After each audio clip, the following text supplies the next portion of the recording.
o Zé e a Barca de Ra. Por Reinaldo Ramírez e Sérgio Cageres. A mitologia egípcia. Os povos da antiguidade, os egípcios certamente são os mais estudados. Mesmo antes da descoberta da Pedra da Roseta, em 1799, a cultura egípcia já desafiava a curiosidade dos exploradores europeus. Riquíssima em personagens que possivelmente provêm de períodos anteriores ao dinástico c. 3100 AC, a mitologia egípcia sempre foi pródiga na criação de divindades, heróis, vilões e lendas para explicar não só acontecimentos corriqueiros do dia a dia, mas também para dar uma dimensão mágica às questões religiosas e espirituais. Nas dezenas de séculos que durou sua civilização, tanto os personagens mitológicos quanto os relatos em que estes estavam envolvidos sofreram diversas mutações, adaptando-se às questões sociais e aos valores dos períodos históricos nos quais estavam inseridos. Assim, os mesmos deuses, semideuses e entes mágicos adquiriram personalidades, nuances e contornos diversos, tornando quase impossível uma descrição única de suas características ao longo das diversas dinastias. Horus, por exemplo, uma das divindades mais antigas, assume tantos papéis e desempenha funções tão diferentes ao longo dos séculos, que se tentássemos montar um painel dos traços comuns a todas as suas versões, talvez acabássemos apenas com seu nome. Uma civilização sofisticada como a do Egito, desenvolvida no calor inclemente do norte da África, tinha, como não poderia deixar de ser, um rico folclore em torno do trânsito solar. Dentre os vários relatos fantásticos que contam histórias sobre o Sol, o da Barca de Ra ou Barca do Sol ocupa um papel de destaque. É contado em duas versões principais. A versão cosmológica é uma criativa tentativa de justificar por que o Sol nascia para iluminar o dia e se punha, trazendo a escuridão da noite. Já a versão mística, embora se valha praticamente dos mesmos personagens da cosmológica, busca explicar um dos maiores mistérios da criação: o que acontece depois da morte. Para tanto, elabora uma série de situações que descrevem a peregrinação dos mortos no caminho do além-túmulo, até alcançarem o direito a uma nova vida. As duas versões envolviam cultos próprios, revestidos da maior dramaticidade. Ambas dispunham de rituais diurnos e noturnos. Os rituais noturnos, especialmente, eram imersos em tensão e comoção, na eterna dúvida sobre se o sol nasceria pela manhã ou, no caso da versão mística, se o morto poderia viver novamente. O que veremos a seguir é como eram esses mitos e o que eles têm a ver com a maçonaria e com o uso da palavra Zé. A versão cosmológica. O sol do poderoso deus Ra já havia desaparecido atrás das montanhas ao longe, deixando como prova de sua passagem apenas o vermelho alaranjado do céu e a silhueta das figueiras que, pouco a pouco, iam perdendo nitidez. Na Barca de Ra tudo era silêncio. À medida que o sol se punha e que as trevas do submundo, do At, envolviam a nau, o medo e a apreensão se instalavam no coração dos tripulantes. A partir daquele instante, navegariam nas águas do caos. Ra, ao centro, mantinha sua serena austeridade, como a transmitir confiança aos companheiros de viagem. Todos tinham um papel a desempenhar. Destacadamente, a atuação de Eka, Set, Huícia seria determinante. Se vencessem a Pep, a demoníaca serpente, novamente o sol faria jus ao ressurgimento no leste. Para tanto, Eka garantiria que as magias praticadas contra Pep pelos sacerdotes tivessem eficiência plena. Set, por sua vivência marcial, asseguraria ao monstro um oponente cuja fúria estava à altura de sua malignidade. Sia traçaria os planos para a previsivelmente turbulenta viagem e Ru se encarregaria de verbalizá-los, comandando as ações e garantindo que fossem desempenhadas adequadamente. Além de terem a incumbência de zelar pela segurança de Ra, ambos, Ru e Sia, seriam os principais responsáveis por levar a viagem a bom termo. Enquanto isso, nos templos de Abidos, desde o início do poente, os sacerdotes se revezavam em fervorosas preces, buscando com isso fortalecer os integrantes da barca e aumentar a intensidade dos feitiços e maldições que, através de Eka, fariam exaurir as forças da horrenda e descomunal serpente. As águas do caos pareciam calmas quando, repentinamente, um grito aterrador atravessou a escuridão. Tomada de surpresa, a tripulação mal havia se recomposto do susto quando a quilha da barca bateu em algo que a fez adernar. Era Pep, que contorcia seu enorme corpo sob a pequena embarcação na tentativa de tombá-la e garantir desta forma que a escuridão eterna se instalasse no céu do Egito. À medida que a noite avançava, mais intensas eram as sensações de que o naufrágio era iminente e maior o desespero. Bramidos alucinantes, urros encolerizados. Deuses contra monstro, luz contra trevas. Por horas a fio e Cia, com manobras audazes, conseguiram evitar que as investidas de Apep tivessem sucesso. Mas estavam à beira da exaustão. Já era alta madrugada e a serpente parecia perto de conseguir seu intento, quando Ra fez um sinal e ordenou a Set que tentasse destruí-la. A primeira oportunidade logo surgiu. Foi numa tentativa do descomunal réptil abocanhar Ra. Set saltou sobre ele como um raio e, valendo-se do elemento surpresa, tentou asfixiar a fera. O que se seguiu foi aterrorizante. Set e a serpente engalfinharam-se, revolvendo furiosamente as águas do caos e fazendo com que a barca ficasse ao sabor das ondas e redemoinhos, quase sossobrando, não fossem a precisão das orientações de Cia e a firmeza de Rua ao comandar. Lamentos, gemidos, gritos, ruídos indecifráveis. Terror. O cheiro do medo no ar, inquietação. Por fim, ao perceber a serpente extenuada pelos vãos esforços de afundar a barca, pelas maldições que lhe foram lançadas e pelos golpes que lhe aplicara, Set conseguiu imobilizá-la e desferiu-lhe uma estocada sob a base da cabeça, matando-a instantaneamente. Prova tua morte, ó Apep. Retrocede. Retira-te, ó inimigo de Ra. Cai. Sê repelido. Volta e recua.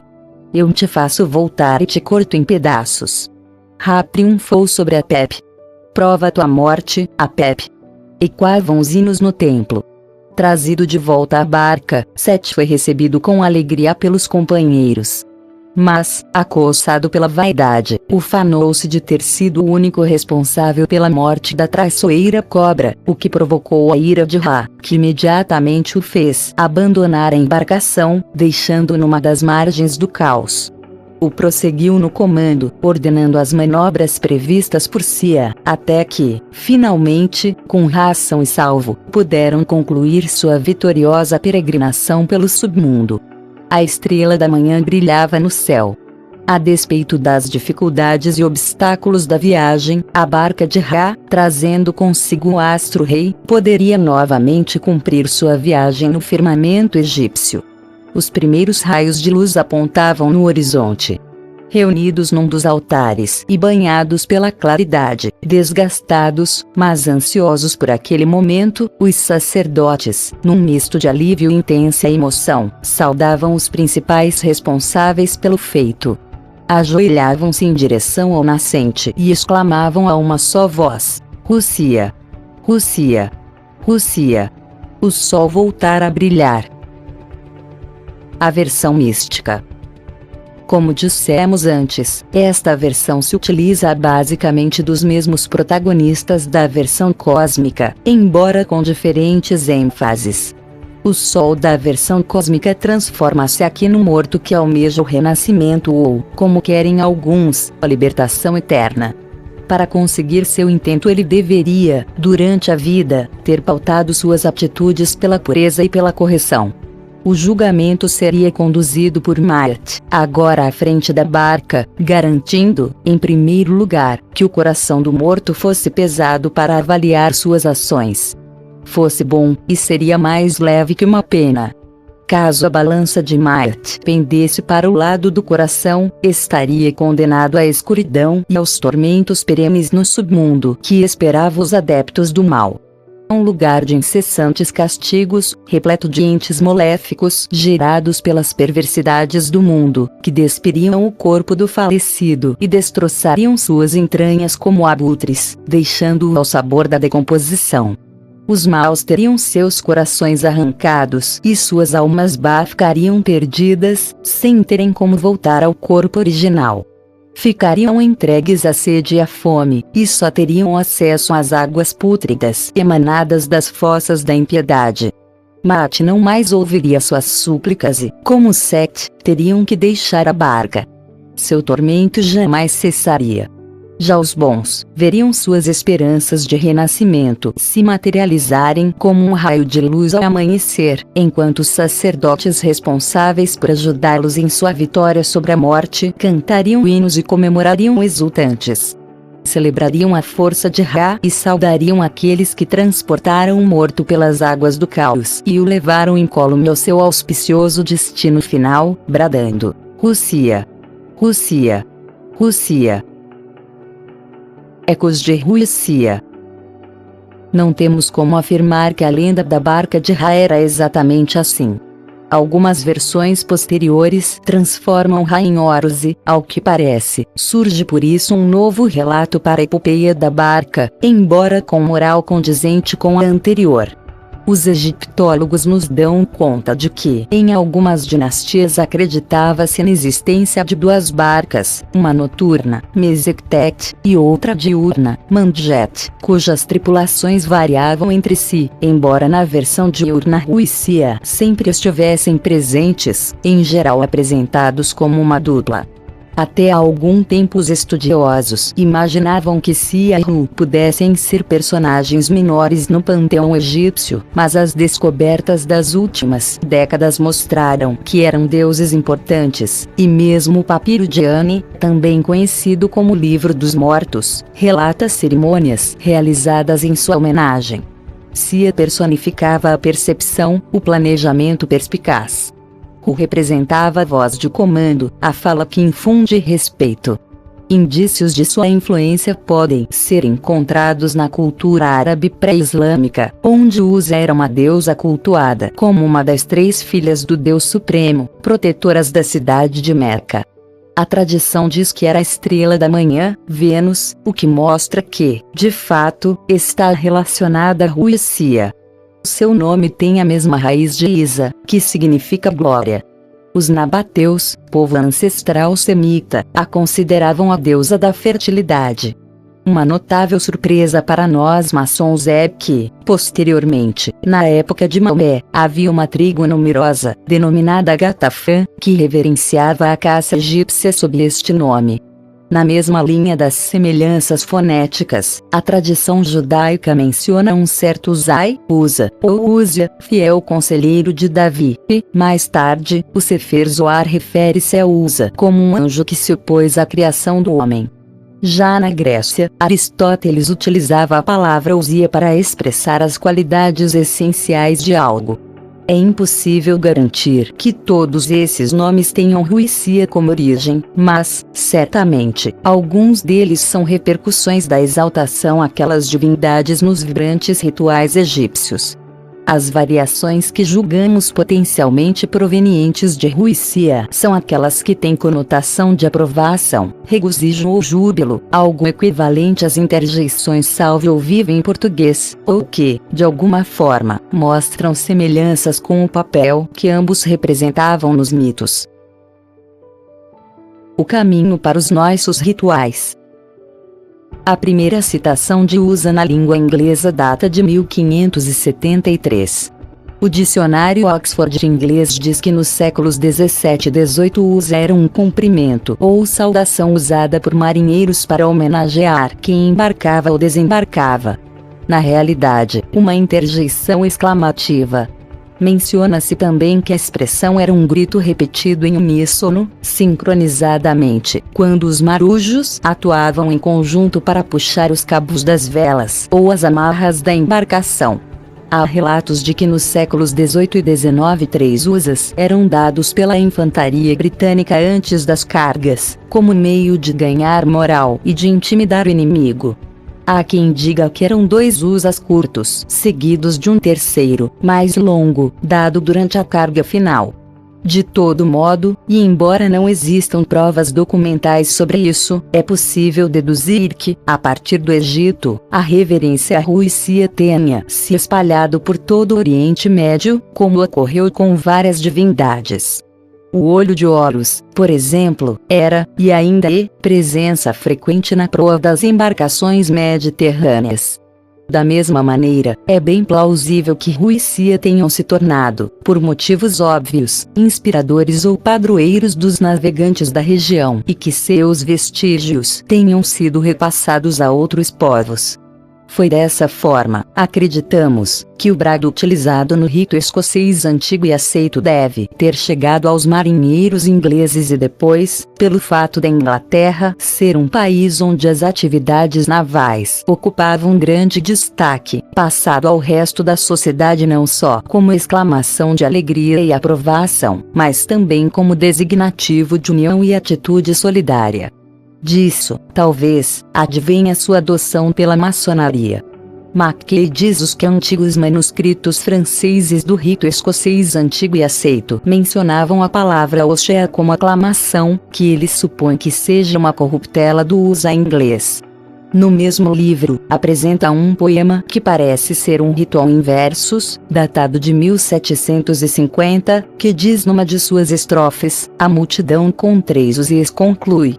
O mais antigo ritual impresso do rito escocês antigo e aceito, do ano de 1804, publicado na França, já faz menção à tradicional manifestação. Conclusão. São várias as lições que podem ser tiradas do simbolismo subjacente à mitologia que envolve Ruícia. A mais evidente é que, como Cia, temos que desenvolver nossa sensibilidade e nossa capacidade de percepção para, com isso, podermos, como U, comandar nossa vida com sabedoria e serenidade. Outra é que a vida é um ciclo que alterna claridade e escuridão que, se nos momentos mais críticos tivermos tranquilidade e acreditarmos firmemente na superação dos obstáculos, voltaremos a navegar em águas plácidas, rumo a um recomeço ou, se preferirmos, um novo amanhecer. Outra ainda é que, por mais sucesso que tenhamos em alguma atividade, nossas vitórias são resultantes, direta ou indiretamente, da participação de várias pessoas. Não reconhecer isso é sucumbir ao feitiço da vaidade, uma inimiga capaz de nos deixar à margem do que seria nosso processo de crescimento.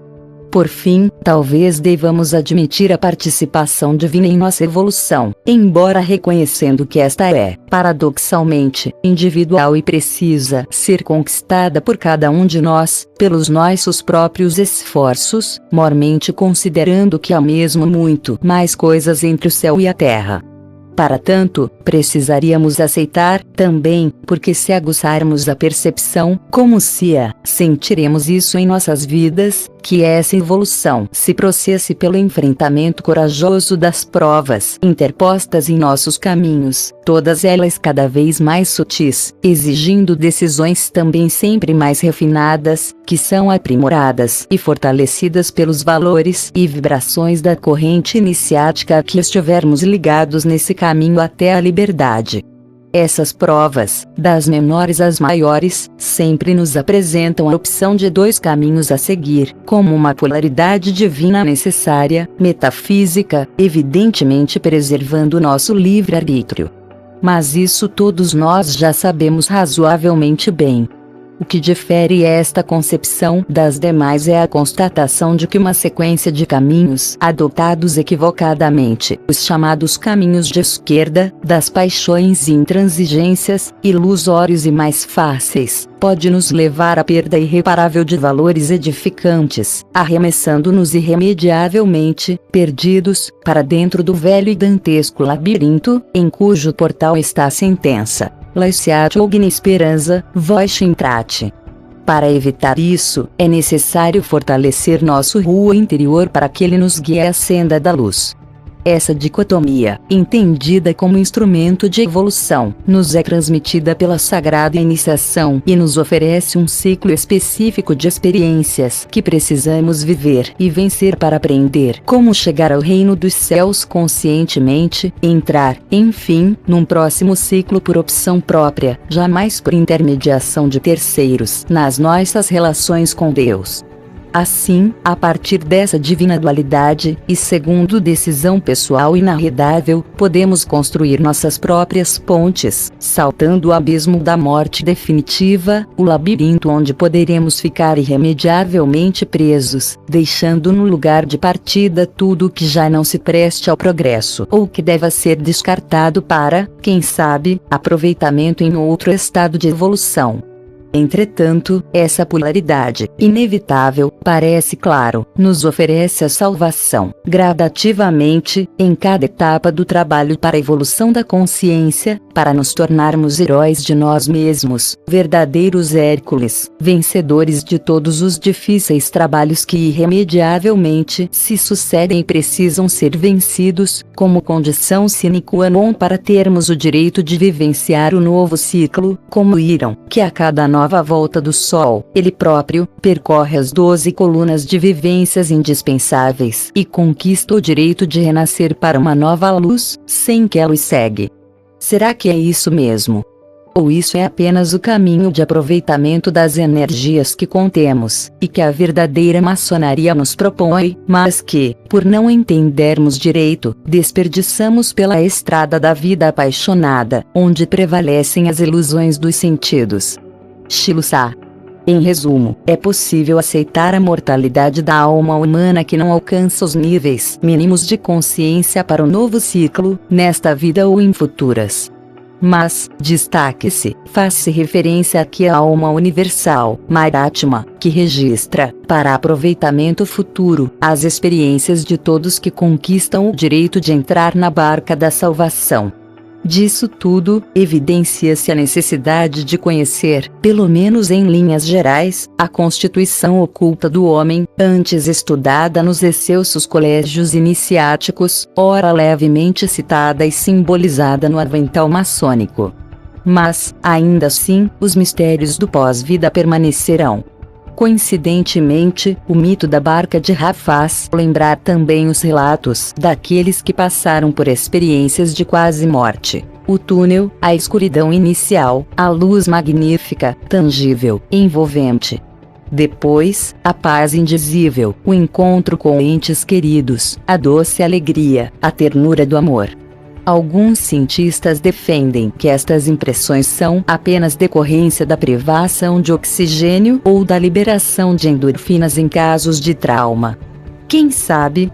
Se for assim, todos nós, quando chegar a hora, usufruiremos de sensações similares. Pelo sim, pelo não, já não tenho dúvidas sobre o que fazer e dizer quando chegar lá. Levantarei meus olhos e, com o coração tomado pela gratidão, exclamarei tão alto quanto possa: Uzé! Uzé! Uzé! E me deixarei levar pela divina luz. Fonte: hermetismo e maçonaria.com. Edição: Luiz Sérgio Castro. Inscreva-se no nosso canal e acione o sininho para receber novos vídeos.